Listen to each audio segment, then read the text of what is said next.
għax l-ilsien u l-kelma jaqtaw fil-laħam il-ħaj.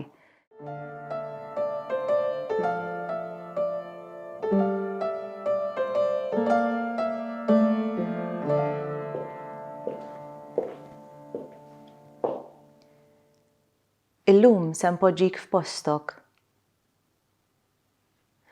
Jixelu l-kwiekeb bil-lejl u l-mużika tal-lejl tħollimni li tielet taraġ lix tad-dar bajdana zokkor.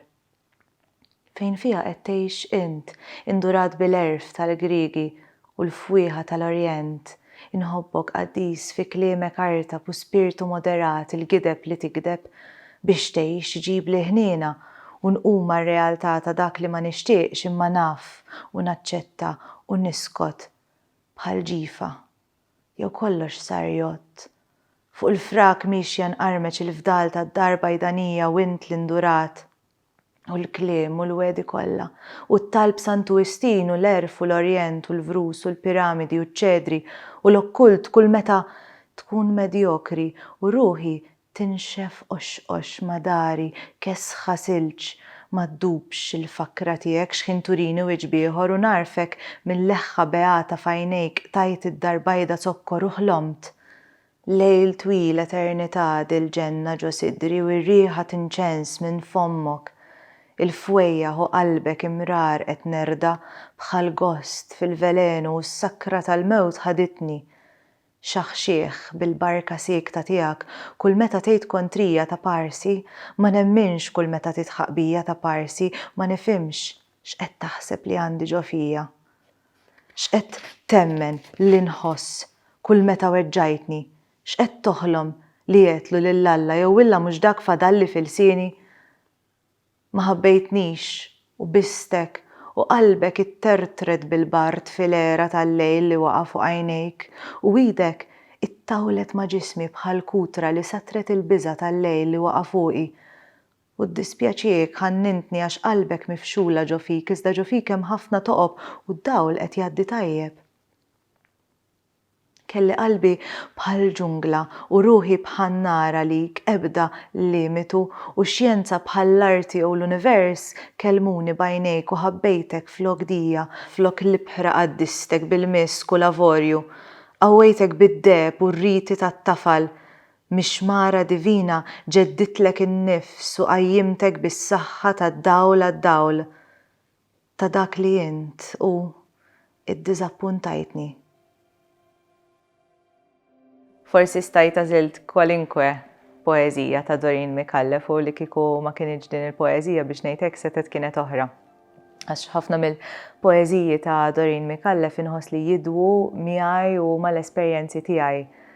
Kemm nixtieq li kont naf lil Doreen fil-fatt. U din hija l-esperjenza suġġettiva fil-fatt tal-poeżija. Fillum se npoġġik f'postok id-D ta' Doreen Micallef inħoss li ssir żewġ dejjiet oħra biex ngħidlek. L-ewwel id-D tad-deterjorazzjoni, il-vulnerabilità li tikteb biha Doreen Micallef għaliex tqiegħed lilha nnifisha fix-xifer, tippożizzjona lilha nnifisha fix-xifer tal-possibilità. Hija straordinarja din il-ħaġa u ma tiddejjaqx tammetti x'ma tixtieqx li xi drabi kollha taċċetta u tiskot li l-persuna l-oħra titħaq biha pereżempju. Din id-Doreen tal-burdati differenti. Meta tgħid li mixja fuq il-frak, meta tammetti li l-persuna l-oħra tgħid kontrija, qed tinkixef qudiemna l-qarrejja kollha, qed tikxef u tberraħ lilha nnifisha u vera. Tarwen il-frammenti kollha tagħha. U hawnhekk fejn tisponta d-D l-oħra tad-determinazzjoni. Din hija l-mara b'vuċi b'saħħitha li tqum u tiddeċiedi li se tiddeċiedi li tagħti risposta permezz tal-poeżija nnifisha. U allura l-poeżija ssir azzjoni, issir arma f'idej Doreen Micallef, arma li tferi għax l-ilsien u l-kelma jaqtaw fil-laħam il-ħaj. Hija l-poeżija li tpoġġi, hija l-poeżija stess li tpoġġi lill-persuna f'posta. U l-użu tat-tieni persuna mbagħad ikompli jarwen u jikxef u jberraħ. U tispikka din il-vuċi allura fil-poeżija reżiljenti, determinata li b'saħħitha għax ġarbet ħafna u ma tiflaħx tistenna iżjed.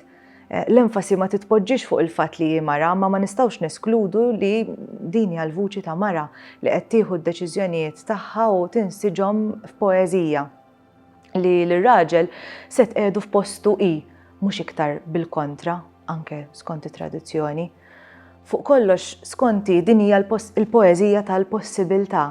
Oliver Frigieri jirreferi għall-era fin-nuqqas tal-punteġġatura u hija era din imma wkoll possibilità, dan il-kliem li jagħti lok għal spazji ġodda, għal vulnerabilità ġdida, għal kitba mill-ġdid.